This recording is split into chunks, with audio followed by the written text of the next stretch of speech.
ఇప్పుడు మనం మహాభారతంలో అరణ్య పర్వంలో ఉన్నాం.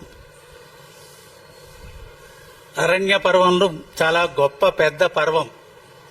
వనవాసం చేస్తున్నటువంటి నేపథ్యంలో ధర్మరాజు గారిని పరామర్శించటానికని చెప్పి చాలామంది రావటం, వారికేవో ఓదార్పు మాటలు చెప్పటం, దానికి సంబంధించినటువంటి ఉపాఖ్యానాలను చెప్పటం, ఇవంతా కూడా జరుగుతున్నటువంటి పర్వం.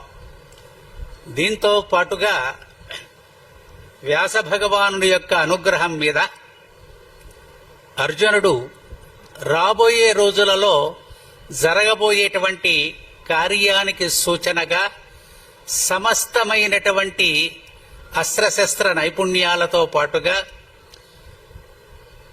గొప్ప బలాన్ని సమకూరటానికి సంబంధించినటువంటి విశేషాలను మీరంతా కూడా పొందవలసినది అని ఆజ్ఞాపించడం చేత అర్జునుడు ఆ రకంగా పరమశివుని మెప్పించి పాశుపత అస్త్రాన్ని సంపాదించి ఆ మీదట ఇంద్రలోకానికి వెళ్ళి ఇంద్రసభలో దేవేంద్రుని యొక్క ఆశీస్సులతో పాటుగా అనేక అస్త్ర శస్త్రాలనన్నీ కూడాను సంపాదించి ఆ మీదట రాబోయేటువంటి రోజులలో జరగబోయేటువంటి అంశానికి సంబంధించినటువంటి ఒక శాపాన్ని కూడా ఆయన గారు పొంది ఓ రకమైనటువంటి విశేషంతో ఉన్నటువంటి నేపథ్యం వరకు మనమంతా కూడా వినటం జరిగిందనమాట.